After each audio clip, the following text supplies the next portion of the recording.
Todo comienza en Milwaukee en el año 1959, cuando la mamá de Jeff apenas estaba embarazada y tomaba muchísimas medicinas que hacían que se desconectara de la realidad y se le fuera la onda. Desde aquí, la serie ya empieza a buscar una explicación para el por qué Jeffrey Dahmer fue como fue, y al final ustedes podrán dar su veredicto.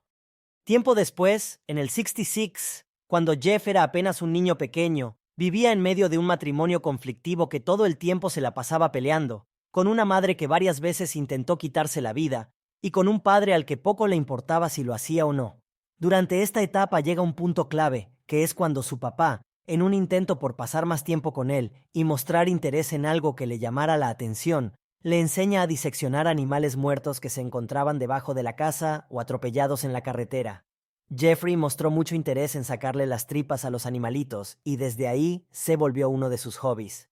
Ahora estamos en el año 1977, con un Jeff adolescente que sigue con la afición de cortar seres vivos en pedacitos, pero que ahora se ha dado cuenta que agarrar los órganos y todo lo que traen adentro le provoca una sensación como ninguna otra en este planeta.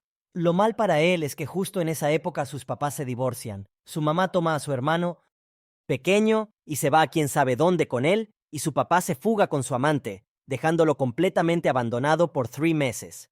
Durante este tiempo, a Jeff le empezó a valer madres la escuela, comenzó a hacer ejercicio y se puso mamadísimo. También comenzó a descubrir su sexualidad y se dio cuenta que le gustaban los hombres. Un día un desconocido le pide una aventona hacia un concierto y Jeffrey le dice que sí, que él lo lleva, pero que como todavía es temprano, primero irán a su casa a hacer algo de ejercicio y tomarse unas chelitas. El chico acepta y ahí andaban pasándosela bien a gusto hasta que se empieza a hacer tarde y el muchacho ya se quiere ir, cosa que Jeff no quiere que suceda porque es la primera vez que tiene algo de compañía en varias semanas. Intenta besarlo, pero lejos de funcionar, esto hace que el joven se ponga furioso y al darse cuenta que no le quería dar aventón a ningún lado, le dice que mejor se larga de ahí. A lo que Jeff, por el miedo a ser abandonado una vez más, le mete tremendo chingadazo con una mancuerna que lo deja en el suelo sangrando y luego lo ahorca hasta matarlo. Cuando Jeff se da cuenta de lo que hizo, empieza a entrar en pánico y no sabe qué hacer ahora, y la mejor solución que se le ocurre es llevarse el cuerpo a la zona donde hacía sus experimentos con los animales y hacer lo mismo con él. Luego, cuando intentaba ir a tirar las partes a otro lugar, es detenido por la policía ya que iba manejando en estado de ebriedad, pero ellos, lejos de arrestarlo o de investigar qué llevaba en tantas bolsas, le dicen que se dé la vuelta y se regrese a su casa. Esta fue la primera vez que los policías pudieron haberlo detenido y hicieron nada, por lo que Jeff se regresó a su casa y ahí hizo de todo para deshacerse de las evidencias y que nadie sospechara nada. Al poco tiempo el papá regresó, lo encontró viviendo solo, y a partir de ese momento pasaron muchas cosas en su vida. Primero lo mandaron a una universidad privada y no duró nada porque lo corrieron. De ahí lo mandaron al ejército, en donde parecía que todo le estaba funcionando correctamente y se estaba convirtiendo en una persona de bien. Pero no, en la milicia aprendió sobre medicamentos hipnóticos y los usaba para drogar a sus compañeros, cosa que eventualmente también hizo que lo corrieran. Después lo mandaron a vivir con su abuela, en donde empezó a ser muy evidente uno de sus más grandes problemas, el alcoholismo, el cual hizo que lo arrestaran por primera vez en su vida por andarle jalando el cuello al ganso en público. También empezó a exhibir sus problemas de manejo de la ira cuando se robó un maniquí, su abuela lo descubrió, se lo tiró a la basura y él se puso como energúmeno casi queriendo madrearse a la abuela, aunque bueno, no lo hizo, y por esta época por lo menos no mataba a nadie. Ahora estamos en 1987, cuando Jeffrey comenzó a visitar antros gays y a salir con tipos que conocía ahí para después irse a rentar una habitación para echar la caricia. Lo malo es que Jeff empezó a hacer sus fechorías, les echaba droga en la bebida, y ya cuando estaban todos mal, los abandonaba ahí y se iba, cosa que hizo que lo banearan de esa clase de lugares, y ahora tuviera que llevarlos a lugares más caros. Un día accidentalmente se tomó el vaso donde había echado la droga, y él solito tuvo la sorpresa que durante su viajezote había golpeado a su compañero hasta matarlo. Este fue su segundo asesinato y otra vez no sabía qué hacer. Compró una maleta, lo metió ahí, se lo llevó para casa de la abuela y en el sótano se deshizo del cuerpo. Pero el muy enfermo guardó la cabeza en una cajita que le había prestado la abuela para tenerla ahí de recuerdo.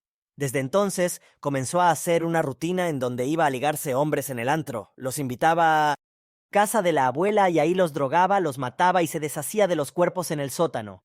La abuela varias veces se dio cuenta que llevaba hombres a la casa, pero por estar en negación de que su nieto estuviera cometiendo el terrible pecado de ser gay, prefirió hacerse la desentendida y no indagar qué estaba pasando.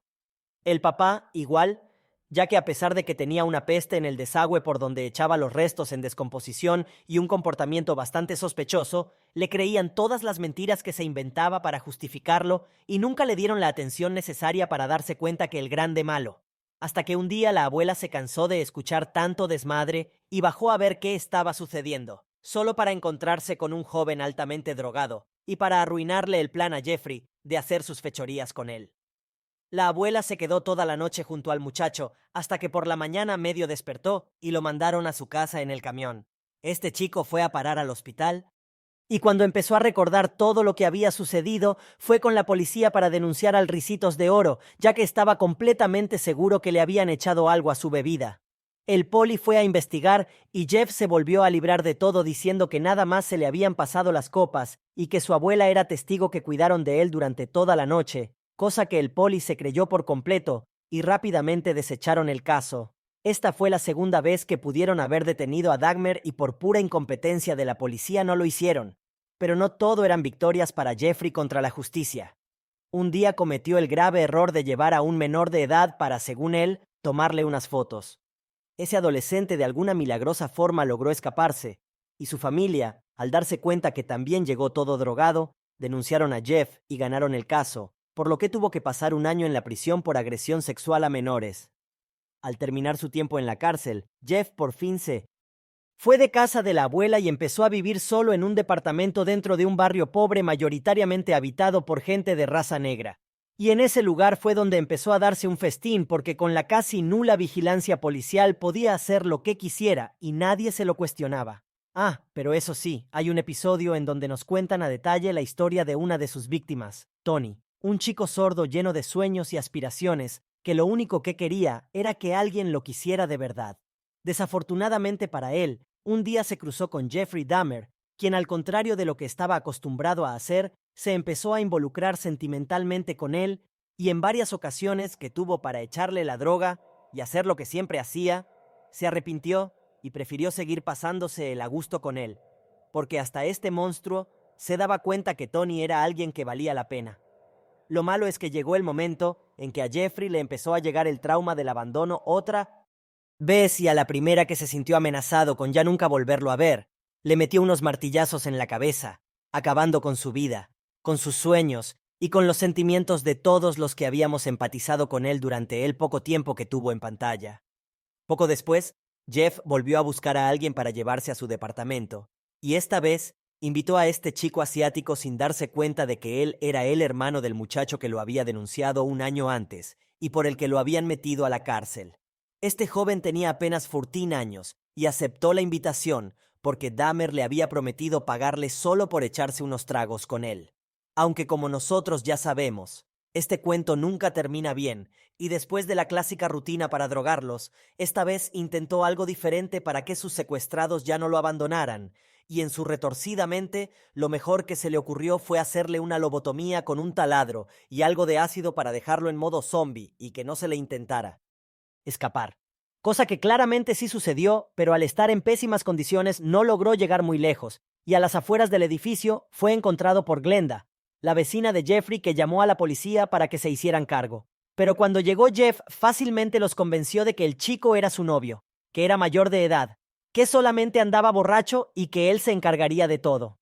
¿Y qué creen? Los policías, otra maldita vez se lo creyeron y lo dejaron ahí sin indagar más y sin darle seguimiento al asunto a pesar de que Glenda les estuvo insistiendo para que lo hicieran. Con esta ya van 3 ocasiones muy claras en las que Jeffrey Dahmer pudo ser detenido y por pura incompetencia policial no lo hicieron. Con el paso del tiempo, el olor de los restos humanos, más los gritos, más el uso de herramientas a altas horas de la noche, hizo que Glenda se hartara de su vecino y lo denunciara con el gerente del edificio, al que no le quedó de otra después de tantas quejas más que darle un aviso de desalojo a Jeff. Él trató de hacer las paces con su vecina para que retirara las quejas y lo dejaran seguir viviendo ahí, llevándole un sándwich de vaya usted a saber qué pedazo del cuerpo era eso, ya que él a estas alturas ya estaba más que acostumbrado a hacerse unas comiditas con lo que le iba sobrando de todos los cuerpos que tenía.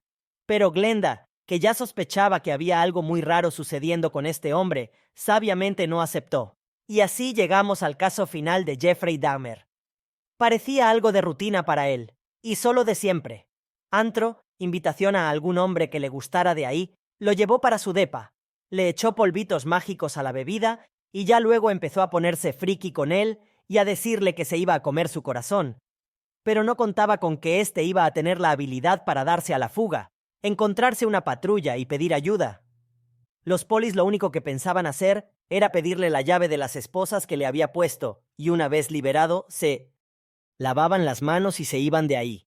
Pero al estar buscando la llave, encontraron un montón de fotografías con todos los cuerpos que habían pasado por las manos de Dahmer, y ahora sí, no les quedó de otra más que arrestarlo.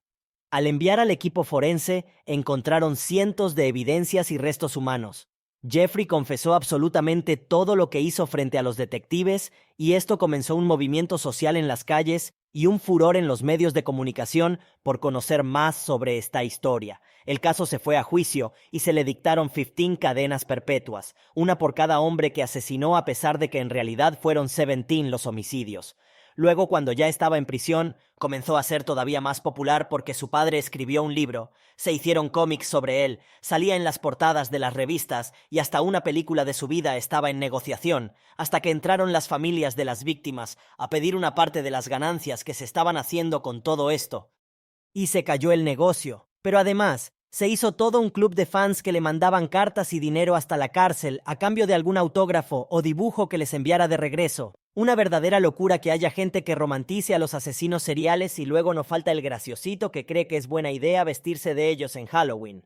En fin, Jeffrey seguía siendo una molestia hasta para los reclusos que no lo aguantaban en la cárcel. Y luego le entraron ganas de hacerse religioso, buscar el perdón de Dios y bautizarse, todo según la serie, el mismo día del famoso eclipse total de sol de Norteamérica en el 94 y el mismo día que le pusieron la inyección letal a John Wayne Gacy, el famoso payaso asesino que acá hace una aparición especial en el último episodio.